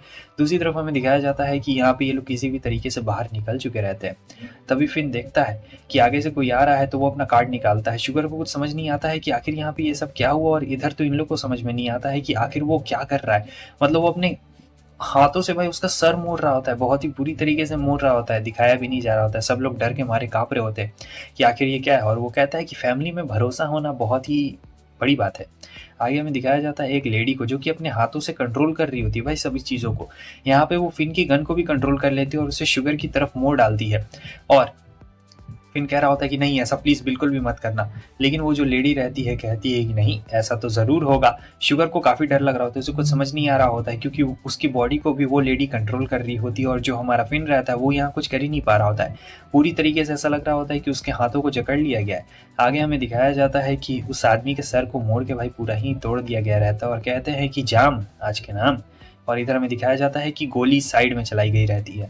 वो लेडी कहती है कि तुम लोग के लिए अच्छा यही रहे कि तुम हमारी ऑर्गेनाइजेशन के पीछे बिल्कुल भी मत पड़ो। और लड़की अगर तुमने कुछ आगे करने की कोशिश की तो याद रखना अगली गोली तुम्हारे सर में लगेगी, तुम्हारे साइड में नहीं लगने वाली है। फिन भी एकदम हैरान था कि आखिर ये सब क्या हो रहा है, मतलब ये बहुत ज़्यादा खतरनाक पावर है। और जो शुगर रहती है उसे तो बिल्कुल ही समझ में नहीं आ रहा होता है कि आखिरकार ये सब क्या हो गया, मतलब ऐसा बिल्कुल भी नहीं होना चाहिए था। आगे हमें डिटेक्टिव को दिखाया जाता है, तो डिटेक्टिव जाते हैं साइड में और कहते हैं क्या हम लोग पहले जैसे वापस से दोस्तों जैसा बात नहीं कर सकते, दोस्तों जैसा साथ में बैठ के जूस नहीं पी सकते हैं क्या। तब वो कहता है कि नहीं मैंने जूस पीना अब छोड़ दिया है, मैं बिल्कुल नहीं पी सकता हूँ। लेकिन डिटेक्टिव यहाँ पे कुछ और पूछने के लिए आए थे। वो पूछना चाहते थे कि आखिर उस दिन क्या हुआ था, मैं जानना चाहता हूँ उस आइलैंड पे क्या हुआ था, क्या वहाँ पे कोई चोरी हुई थी या फिर कुछ हुआ था। डिटेक्टिव तब की बात कर रहे हैं जब आपने एकदम स्टार्टिंग सीन में देखा था ना, एक लड़की कुछ चुरा रही थी, वहां से भाग रही थी और फिर कार्ड्स वो सारे गिर गए। तो उसी सब चीज़ों के बारे में डिटेक्टिव उससे पूछ रहे होते हैं, मगर वो एकदम बताने से इनकार कर देता है। और पता है इसने डिटेक्टिव को जिंदा किस लिए रखा था अभी तक, क्योंकि डिटेक्टिव इसका बचपन का दोस्त रहता है। और अगर डिटेक्टिव नहीं रहता बचपन का दोस्त तो ये मार देता। वैसे भी ये मार सकता है, इसमें कोई बड़ी बात नहीं है, लेकिन वो डिटेक्टिव को कहता है कि इसके बीच में मत पड़ना दोस्त। आगे हमें दिखाया जाता है कि वो शुगर को कहता है कि तुम अब इससे दूर रहना, मगर शुगर कहती है कि नहीं, जब तक कोई चीज़ मेरे सर पे चढ़ी हुई रहती है और मैं उसे मतलब पूरा ना करूँ, मुझे कोई टास्क मिला हुआ मैं पूरा ना करूँ, तब तक मुझे चैन बिल्कुल नहीं आता। मतलब बताओ मौत से अभी अभी ये बच के आई है, फिर भी इसे ऐसा लग रहा है कि इसका काम इतना ज़्यादा ज़रूरी है कि इसे पता लगाना है चाहे कुछ भी हो जाए। मगर फिन कहता है कि नहीं तुम ऐसा बिल्कुल नहीं करने वाली हो। वो कहती है कि नहीं मैं करूंगी। तब फिन कहता है ठीक है रहो तुम यहाँ पे, और हथकड़ी वहाँ पे उसे लगा देता है और जाने भी लगता है। वो कहती है कि ये तुमने क्या किया, तुम्हें सज़ा मिलेगी इसके लिए, मैं पुलिस हूँ। लेकिन फिन को यहाँ पे घंटा कुछ फ़र्क नहीं पड़ने वाला था, भाई पुलिस हो चाहे कुछ भी हो इससे क्या फ़र्क पड़ेगा। वो चला जाता है, ये रोकते रहती है मगर वो रुकता थोड़े ना है, हथकड़ी लगा के चला जाता है। और फिर इसने यहाँ पे हार मान ली थी। उसके नेक्स्ट सीन में हमें दिखाया जाता है कि अगले दिन वो फिर से उसकी देख रहे होते हैं, लेकिन फिन को यहाँ पे घंटा फर्क नहीं पड़ रहा होता है। और जो हमारी शुगर रहती है वो अभी भी नज़र बना के रखी हुई रहती है, मतलब काम की पक्की रहती है। जो डिटेक्टिव रहते हैं उन्होंने अभी इसे कुछ भी मतलब सच नहीं बताया रहता है। और शुगर कहती है कि मैं सारी तहकीकात ज़रूर करूँगी।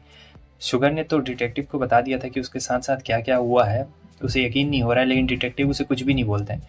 और डिटेक्टिव ने जो कुछ देखा, जो कुछ हुआ है और बहुत सारी अंदर की बातें हैं, पता नहीं डिटेक्टिव इसे क्यों नहीं बता रहे हैं, मतलब एकदम छुपा के रखा गया है डिटेक्टिव। और फिर डिटेक्टिव उसे ये बोलते हैं कि उस बंदे की मौत हो गई है जिसे तुमने कस्टडी में लिया था। ये सुनने के बाद तो शुगर की आंखें फटी की फटी रह जाती है कि आखिर ये सब मतलब हुआ तो हुआ कैसे। उसके नेक्स्ट सीन में हमें दिखाया जाता है कि ये लोग यहाँ पे रहते हैं, ये सब बैड ऑर्गेनाइजेशन के लोग रहते हैं। तो यहाँ पे ये बंदा आता है, इसे भी आपने पहले वाले सीन में देखा होगा, जो बोलता है कि वो तो मारा गया लेकिन कोई बात नहीं, फैमिली में एक मेंबर कम हुआ है तो क्या हुआ, उसकी कुर्बानी व्यर्थ नहीं जाएगी, मारा तो इन्हीं के बॉस ने रहता है। वैसे तुम लोग को क्या लगता है यहाँ पे आखिर कौन कौन से राज छुपे हुए हैं। सो हमें 52 कार्ड्स की कहानी सुनाई जाती है कि कैसे जो ये पूरा लैंड था यहाँ पे बुरे शैतानों ने हमला कर दिया था और बहुत सारे नाइट्स जो थे उन्हें मार दिया था। तो इन लोगों को बचाने के लिए आसमान से एक मैजिशियन आया, ठीक है। और वो जो मैजिशियन था वो कोई अकेला मैजिशियन नहीं था, उसके साथ में एक छोटा सा बच्चा भी था। तो वो जो बड़ा सा मैजिशियन था उसने उस छोटे से बच्चे को बोला कि तुम अपनी एक आर्मी बनाओ, लगभग 52 लोगों की एक आर्मी बनाओ, बहुत बड़ी सी आर्मी बनाओ। तो इसके बाद वो जो बच्चा है उसने अपनी एक आर्मी बनाई, लेकिन यहाँ पे वो जो खतरनाक दरिंदे लोग थे वो बहुत ज़्यादा खतरनाक थे। तो जो मैजिशियन था उसने 52 कार्ड्स का निर्माण किया और 52 कार्ड्स के अंदर में उसने अपनी पावर दे दी, ठीक है। और ये एक एंशिएंट स्टोरी है। और फिर 52 कार्ड्स की पावर मिलने के बाद वो नाइट्स और शैतान एक दूसरे से लड़ते रहे, लेकिन फिर भी कुछ नहीं हुआ। तो उसके बाद सारे कार्ड्स की पावर उस बच्चे ने अपने अंदर संभाली और फिर उसके बाद सारे शैतानों को हरा दिया और पहली बार वो राजा बना इस कॉन्टिनेंट का, ठीक है। तो इसके बारे में हमें बताया जाता है और ये कोई नकली कहानी नहीं, असली कहानी है, क्योंकि यहाँ पे ऑक्शन चल रहा होता है पूरा, ठीक है। तो यहाँ पे ऑक्शन में एक स्पेशल कार्ड रहता है और ये किंग रहता है इस बंदे का नाम। तो ना ही अच्छाई की साइड में है ना ही बुराई की साइड में। और लियो भी रहता है यहाँ पे, क्योंकि लियो को भी ऑक्शन में जीतना है। लियो के पास पैसे की बिल्कुल कमी नहीं है भाई, लियो के पास बहुत ज़्यादा पैसा है। आगे हमें किंग को दिखाया जाता है जो कि अपना इंटरव्यू दे रहा होता है। और ये जो किंग नाम का बंदा है, ना ही आप इसे बुरा बोल सकते हैं ना ही आप इसे अच्छा बोल सकते हैं, क्योंकि ये किसी साइड में नहीं है, इसका अपना एक अलग ही साइड है, ठीक है। और ये चाहता है कि लोग इसे जाने। वैसे ये काफ़ी अमीर पैसा वाला रहता है, ठीक है, बहुत ज़्यादा। आगे हम देखते हैं कि ये लोग प्लानिंग बना रहे होते हैं कि कार्ड्स को कैसे चुराया जाए, मगर जो फिन है उसे सी सिकनेस रहता है, ठीक है। तो वो तो अपना मस्त उल्टी कर रहा होता है। और यहाँ पे जो हमारी वेंडी रहती है वो बता रही होती है कि हमें कैसे कैसे किससे किससे क्या बचना है और किस तरीके से अपना काम पूरा करना है, हमें उस कार्ड को चुराना है। मगर क्या फिन वो काम कर पाएगा? लियो वहाँ पे आ चुका रहता है और बताता है कि कैसे हम लोग कार्ड एक्सचेंज करेंगे, मतलब जो असली कार्ड है उसे नकली कार्ड से एक्सचेंज कर देंगे और ये काम किसी और का नहीं बल्कि क्रिस का रहेगा। मगर क्या फिन ये काम कर पाएगा? मुझे तो नहीं लगता है कि फिन ये काम कर पाएगा। तो फिन कहता है कि अरे नहीं, मैं ये काम कर लूंगा, लेकिन फिर उल्टी कर देता है। लियो कहता है कि तुम यहीं पे रहो तो ज़्यादा अच्छा रहेगा, इसमें हम लोग कुछ गुंजाइश नहीं है भाई कि अगर हम लोग फेल हो गए तो कुछ हो जाएगा। तो तभी जो हमारा क्रिस रहता है वो कहता है कि अरे तुम भाई इतना ज़्यादा क्यों सोच रहे हो मैनेजर, तुम्हें इतना ज़्यादा नहीं सोचना चाहिए। लेकिन लियो कहता है कि नहीं, ये बहुत ज़्यादा रिस्की है और काफ़ी ज़्यादा डेंजरस भी है, अगर कुछ हो गया तो फिन यहीं पे रहेगा। लेकिन वो कहता है अरे मेरे मालिक, मैं इसका मालिक हूँ ना, कुछ हुआ तो मैं देख लूँगा क्योंकि मैं इसका सुपरवाइज़र हूँ, आप बिल्कुल भी टेंशन मत लीजिए, ठीक है।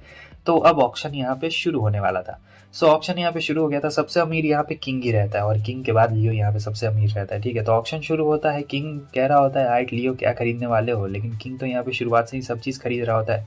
लियो बस उस कार्ड के लिए रुका हुआ था क्योंकि इनका प्लान था। अब यहाँ पे फिन को चाबी चाहिए थी, तो शी सिकनेसी से वापस हो गया था, जाके टकरा जाता है। लेकिन हम देखते हैं कि उसने चाबी निकाल लिया था और फिर ला के चाबी विजय को दे देता है काफ़ी स्मूथली।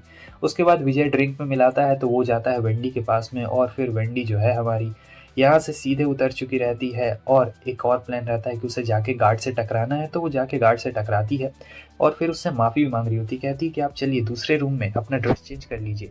तो यहाँ पे वो जो गार्ड है वो तो चला जाता है और जो चाबी है वो गिर गई रहती है। तो आता है क्रिस और क्रिस चाबी को उठा लेता है, जो कि यहाँ पे मेन मकसद था। इसके बाद ये देखिए, ये वेंटिलेटर से अपना हमला करता है और अभी भी टाइम लगता है, ठीक है, क्योंकि इन्हें इसका कार्ड निकालना था, ये मेन कार्ड रहता है ना, इसीलिए। तो अभी ये इसे रोक रही होती है और जो हमारा विजय रहता है वो उसका कार्ड निकाल लेता है और इधर तो बहुत गंभीर समस्या रहती है।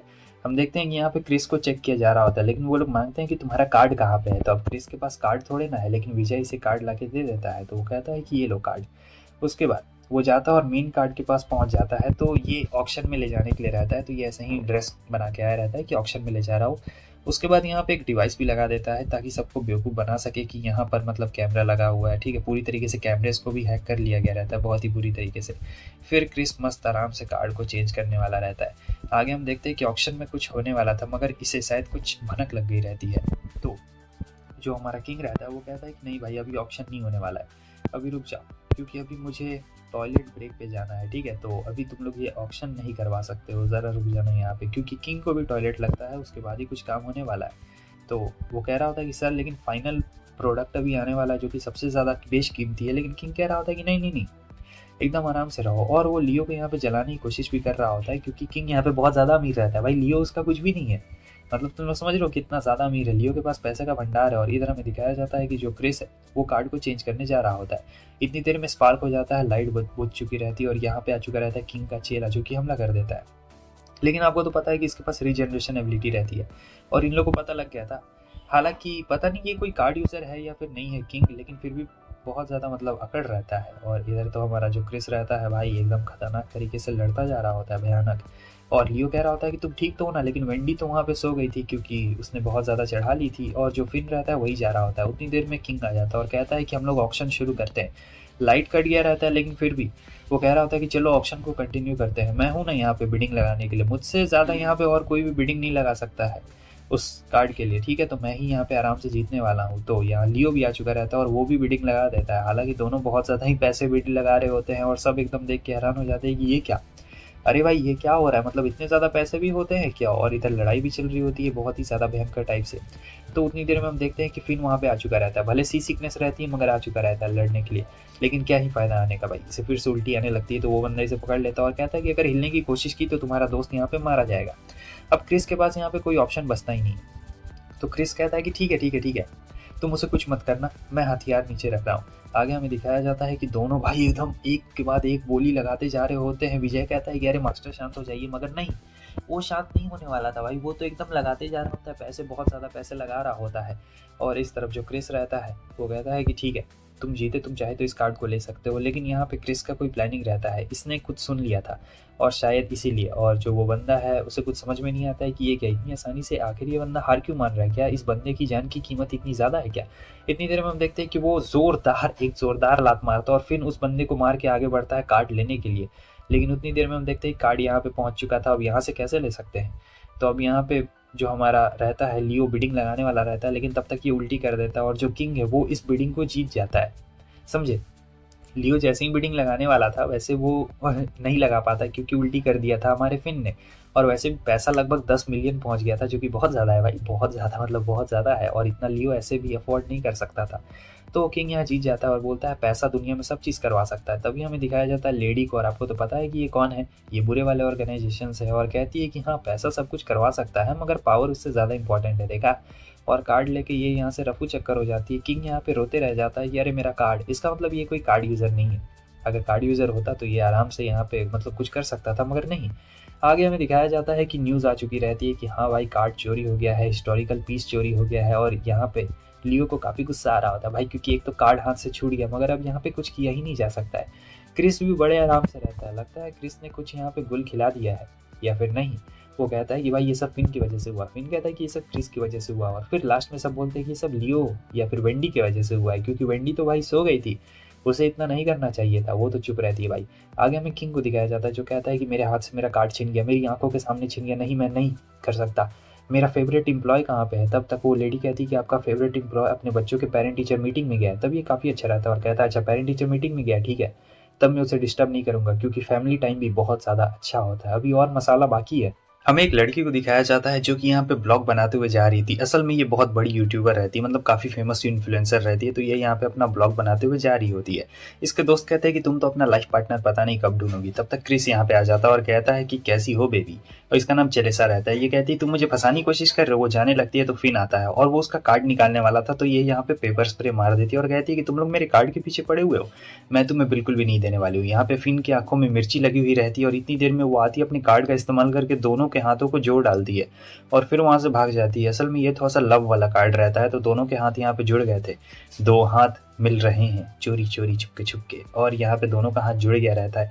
विजय कहता है कि तुम लोग काफी ज्यादा अच्छे लग रहे हो, मतलब इस स्टाइल में बहुत बढ़िया लग रहे हो भाई तुम लोग, ऐसे मतलब हाथ निकलने नहीं वाला है तुम दोनों का, भले तुम लोग कुछ भी कर लो। काफी ज्यादा दोनों को बोरिंग लग रहा होता है क्योंकि दोनों कितनी भी कोशिश कर ले एकदम ग्लू की तरह चिपक गया रहता है हाथ, और दोनों का हाथ निकल ही नहीं रहा होता है। एक ही स्ट्रॉबेरी शेक दोनों को मिलता है पीने के लिए, और तब तक विजय कहता है कि इसका पता लग गया है, ये पोस्ट करते रहती है, हर सेकंड ये पोस्ट करते रखी है, और अभी ये किसी पार्टी में है। तो जैसे वो लोग ये बात सुनते हैं वो लोग चले जाते हैं पार्टी में, और यहाँ पे हमें चेलेसा को दिखाया जाता है जहाँ पे चेलेसा के दोस्त कह रहे होते हैं कि वो लड़का देखो वो लड़का देखो, मगर चेलेसा को लड़के की अच्छी परख होती है, तो वो कहती है कि ये लड़का बढ़िया नहीं है, ये लड़का बढ़िया नहीं है, मुझे तो एक बढ़िया लड़का चाहिए। ऐसे ही करते करते जा रहे होते हैं, तभी हमें दिखाया जाता है कि उतनी देर में क्रिस आता है और कहता है मैं हूँ तुम्हारा सोलमेट, आ जाओ, हाथ को पहले अलग करो उसके बाद। लेकिन वो तो इन्हें धोखा दे के भाग रही होती है। अब वो भाई बहुत तेज होती है और इन लोग का कोऑर्डिनेशन इतना बढ़िया नहीं रहता है, तो देख सकते हैं दोनों की हालत बहुत ज़्यादा बुरी कर देती है वो। इसके बाद दोनों सोच रहे थे कि कहीं ज़िंदगी भर साथ तो नहीं रहना पड़ेगा, रुको अभी हम लोग बाथरूम भी नहीं गए, चलो जल्दी पहले बाथरूम जाएंगे उसके बाद। यहाँ पे चेलेसा के दोस्त कह रहे होते हैं कि यार वो दोनों लड़के बड़े अजीब है, तुम्हारा पीछा कर रहे हैं, कहीं तुम्हारे फैन या फिर दुश्मन तो नहीं ना। चेलेसा कहती है कि अरे छोड़ो उन लोगों को, कुछ कुछ लोग होते हैं जो बहुत ज़्यादा मतलब दूसरों की लोगों से तरक्की से जलते हैं इसलिए, या फिर मेरे फैन भी हो सकते हैं, खैर वो लोग परेशान कर रहे हैं, लेकिन वो लोग यहाँ भी आ जाते हैं। अब वो लोग इतनी आसानी से पीछा थोड़े छोड़ने वाले हैं। अब चेनेसा यहाँ पे उन लोग को धोखा दे दे के भाग रही होती है, हर दिन बिल्कुल ऐसा ही हो रहा होता है, मतलब अलग टाइम पे अलग वेन्यू अलग जगह पे ये लोग पहुंच जा रहे होते हैं, क्योंकि वो बार बार अपना पोस्ट डालती थी ना, वहाँ पहुंच तो जा रहे होते और ये लोग प्यार से बात मनवाना चाहते थे, मगर ये बात मान ही नहीं रही होती है। आगे हम देखते हैं कि दोनों बैठ गए रहते 3 दिन से एकदम लगातार, ना ही कुछ खाया पिया, एकदम सोया भी नहीं है दोनों। तो यहाँ पे फिन कह रहा होता है मैं सोना चाहता हूँ, मगर क्रिस कहता है कि नहीं, मुझे कल एक बहुत ही इंपॉर्टेंट डेट पे जाना है और उस डेट पे जाने से पहले मैं ये हाथ अलग करना चाहता हूँ ठाकुर, मैं तुम्हारे साथ नहीं जाना चाहता हूँ। लेकिन जो फिन रहता है उसे बहुत ज़्यादा नींद आ रही होती है, लेकिन जो क्रिस रहता है वो यहाँ पे काफ़ी ज़्यादा मतलब ऐसा लग रहा था कि बहुत डिटरमाइंड है कि हाथ को अलग करके ही रहेगा। तो वो कह रहा होता है कि चलो मैं सोने जा रहा हूँ, लेकिन वो कहता है नहीं, उसका पोस्ट आया है। तब तक हम देखते हैं कि इनके क्लाइंट ने इन्हें देख लिया था और ये लोग कह रहे होते हैं अरे आप गलत समझ रहे हो, और फिर भाग जाते हैं। हमें दिखाया जाता है कि चेलेसा जा रही होती है और फिर फाइनली यहाँ पर इन दोनों ने उसे पकड़ लिया रहता है और कहता है कि हाथ अलग करो, लेकिन वो कहती है कि नहीं, मैं तुम लोग का हाथ अलग नहीं करने वाली हूँ। क्रिस उससे कहता है कि हाथ अलग कर दो और तुम्हें जो चाहिए होगा मैं तुम्हें वो दूंगा, पैसा दौलत शोहरत जो चाहिए होगा वो मैं तुम्हें तुम्हारे कदमों में लाके दे दूंगा, बताओ आखिर तुम्हें क्या चाहिए। बिल्कुल एकदम राजकुमारों वाली बातें कर रहा होता है, मगर चेनेसा कहती है कि देखो मुझे लड़कों की बहुत ही अच्छी परख है और तुमने एक नकाब पहना हुआ है, तुम शुरू से ही ढोंग करते आ रहे हो कि तुम बहुत ज़्यादा अच्छे हो और तुम हमेशा सबको ऐसे ही फंसाते हो, मगर मैं इस चाल में बिल्कुल भी नहीं फंसने वाली हूँ। क्रिस उससे कहता है तुम्हें जो चाहिए मैं वो तुम्हें सारी चीज़ें दूंगा। वो बहुत ज़्यादा मतलब ऐसा कर रहा होता है क्योंकि कल उसका डेट रहता है। जेलेसा कह रही होती है कि नहीं, मैं ऐसा बिल्कुल भी नहीं करने वाली हूँ, ये जो तुम्हारे नकाब के पीछे का असली चेहरा है ना, वो मैं वो देखना चाहती हूँ। तुम दुनिया को पहले वो असली चेहरा दिखाओ, उसके बाद ही मैं तुम्हारा हाथ अलग करने वाली हूँ। यहाँ पे फिन कुछ बोल ही नहीं रहा होता है क्योंकि क्रिस जो था बहुत ज़्यादा कोशिश कर रहा होता है, मगर जेनेसा कह रही होती है कि नहीं, ऐसा बिल्कुल भी नहीं होने वाला है, तुम हमेशा लोगों को बेवकूफ़ बनाते हो ना। और ये लोग ज़ोर ज़बरदस्ती भी उसके साथ नहीं कर रहे थे, चाहते तो आराम से कर सकते थे कि हाँ हमारा हाथ हटा वरना हम लोग तो मार देंगे, मगर ऐसा वो लोग करते नहीं हैं। और जो जेनेसा रहती है कहती है कि तुम लोग अपना भाई समझो, मेरा इसमें कुछ भी नहीं जाता, और तुम्हारे चेहरे पे साफ साफ लग रहा है कि तुमने अपना एक नकाब पहना हुआ है। क्रिस कहता है कि रुक जाओ, कहाँ जा रही हो, लेकिन फिन कहता है कि बस बहुत हो गया, हमें पीछा नहीं करना चाहिए उसका क्योंकि कुछ फ़ायदा नहीं होने वाला है। आगे हम देखते हैं वो क्रिस से पूछता है मैंने कहीं पूछा नहीं तुम्हारा घर कहाँ पे है, लेकिन क्रिस उसे कुछ बताता नहीं और बोलता है कि उसने कुछ पोस्ट भी नहीं किया है, तो चलो अब हम लोग सो जाते हैं। यहाँ पे रात के सपने में फिन को एक सपना आता है कि कोई अलग सी जगह है, आर्मर पहना हुआ वाला नाइट है, और फिर अचानक से सपना टूट चुका रहता है। वो कहता है कि क्या हुआ, और फिर उसे हैंकी देता है पूछने के लिए। तभी बताता है कि एक एक्सीडेंट में मेरा पूरा परिवार मारा गया था बचपन में ही, मैं 7 साल का था, लेकिन मुझे अब उसके बारे में कुछ भी याद नहीं है कि आखिर वहाँ पे क्या हुआ था। मुझे हमेशा एक सपना आता है, डॉक्टर्स कहते हैं कि ये एक ट्रॉमा है, जहाँ पे मुझे एक ब्लैक नाइट दिखाई देता है, मगर मुझे पता नहीं है कि आखिर वो चीज़ क्या है और वो कैसे आ गई। तभी हम देखते हैं कि उसने कोई भी पोस्ट नहीं किया हुआ रहता है। अब यहाँ पे डेट का भी टाइम आ चुका रहता है क्रिस का, तो वो कहता है कि मेरी एक बात सुनो, उसे इसके बारे में प्लीज़ कुछ भी मत बताना, कुछ काम के बारे में बिल्कुल नहीं। तो हमें दिखाया जाता है कि यहाँ एक लड़की रहती है जिसका नाम मिचेल रहता है, और जो मिचेल रहती है वो उसे बड़े भैया बोलती है, तो इसका मतलब ये छोटी बहन है इसकी। और ये देख के तो हमारा फिन भी हैरान हो जाता है कि क्या इसकी एक छोटी बहन है, इसने तो कभी बताया ही नहीं। फिर वो पूछ रही होती है कि मेरा भाई कैसा है, मतलब काम में तुम लोग सेल्समैन हो ना, कैसा काम करता है। तब वो बोलता है कि यार ये तो बहुत ही अच्छा काम करता है। और फिर जो उसकी बहन रहती है मिचेल, वो फिन से काफ़ी अच्छे से बात कर रही होती है, और फिन भी यहाँ पर एकदम बतिया रहा होता है, पूरा एकदम झूठ झूठ बोलते जा रहा होता है कि क्रिस तो बहुत ज़्यादा बढ़िया है। उसके बाद वो कहती है कि मुझे घूमने जाना, और बोलता है कि मेरे भाई ने मुझे बहुत ज़्यादा मतलब स्पॉइल करके रखा है, जो मुझे चाहिए वो मुझे हर चीज़ दिला देता है।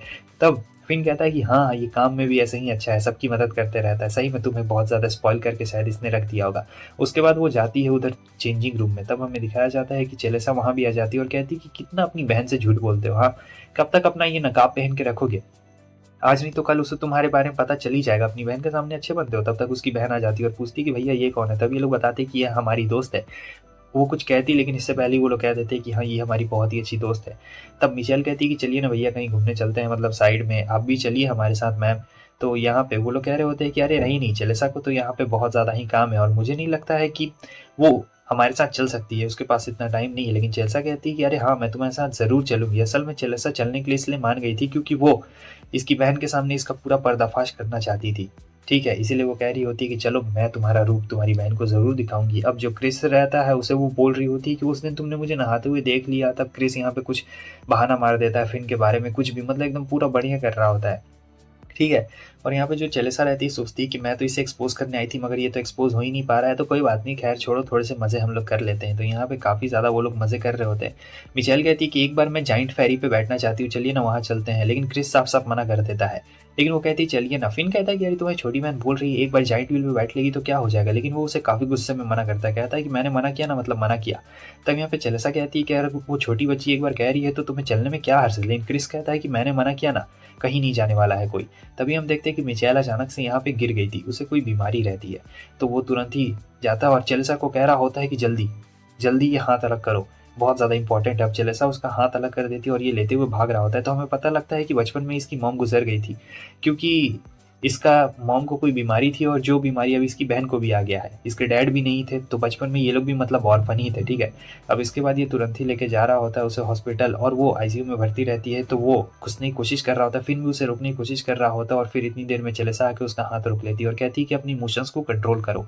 आगे हमें दिखाया जाता है कि अब वो ठीक रहती है, तो वो कहता है कि मेरा हाथ छोड़ दो, अब मैं बिल्कुल ठीक हूँ।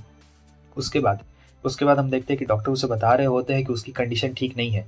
उसने तुमसे झूठ बोला था कि उसकी कंडीशन अच्छी है, लेकिन क्रिस कहता है उसने तो बोला था कि उसकी कंडीशन अच्छी है। तब वो बोलते हैं कि नहीं, उसने बिल्कुल झूठ बोला था, उसकी कंडीशन बिल्कुल भी अच्छी नहीं है। अगर ऐसा ही चलता रहा तो उसे बचाना नामुमकिन है। और यहाँ पे फिन को पता चलता है कि जो हमारा क्रिस है वो भी एक अनाथ बच्चा है, मतलब उसके भी कोई मॉम डैड नहीं है, और आज इसे पहली बार पता चला था इतने दिनों में, तो उसे काफ़ी बुरा लग रहा होता है। इतनी देर में हम देखते हैं कि जो क्रिस है वो भी वहाँ पे आ चुका रहता है, और वो अपनी बहन को दिखाता है कि वो बिल्कुल स्वस्थ है, लेकिन ऐसा बात बिल्कुल नहीं है। उसकी तबीयत बहुत ख़राब है, और यहाँ पे इन लोगों को भी बोल देता है कि हाँ वो बिल्कुल ठीक हो जाएगी, तुम लोग बिल्कुल भी टेंशन मत लो। मगर जेलेसा उसके चेहरे के आर पार देख सकती थी और बोलती है तुम झूठ बोल रहे हो, उसकी तबीयत बहुत ज़्यादा ख़राब है। अगर उसकी तबीयत ठीक रहती तो उसे यहाँ पे भर्ती नहीं किया जाता, उसे थोड़ा सा लो वार्ड में भर्ती किया जाता। मगर तुम झूठ बोल रहे हो, शायद उसके बचने की संभावना बहुत ज़्यादा कम है। आखिर तुम ऐसा क्यों दिखा रहे हो, तुम अपने दर्द को अपने अंदर ही क्यों छुपा रहे हो। तब क्रिस बोलता है कि क्या फ़र्क पड़ता है इससे, किसी को कुछ फ़र्क नहीं पड़ता है। और मैं अपना दर्द अगर छुपा लेता हूँ और किसी के सामने अच्छा बनता हूँ तो क्या फ़र्क पड़ता है भाई, किसी को कुछ फ़र्क नहीं पड़ता है। लेकिन जेलेसा को यहाँ पे काफ़ी बुरा लग रहा होता है कि बताओ ये अपने अंदर इतना दर्द क्यों छुपा रहा है। मतलब ये जानता है कि इसकी बहन का बचना मुश्किल है। तब वो कहती है कि मैं तुम्हें ये कार्ड दे रही हूँ, मैं तुम लोग के हाथों ये कार्ड सौंप रही हूँ, और जब अगर कभी मन करे तो तुम लोग मुझे कार्ड दे देना, लेकिन मुझे लगता है कि मैं इस कार्ड के बिना ही रह लूंगी। तो क्रिस कहता है कि जैसी तुम्हारी मर्जी, तुम्हें ये कार्ड रखना है तो तुम रख सकती हो या फिर हमें दे सकती हो। तो जेलेसा कहती है कि मैं ये कार्ड तुम लोग को देना चाहती हूँ। फिन सोच के एकदम हैरान था कि ये कार्ड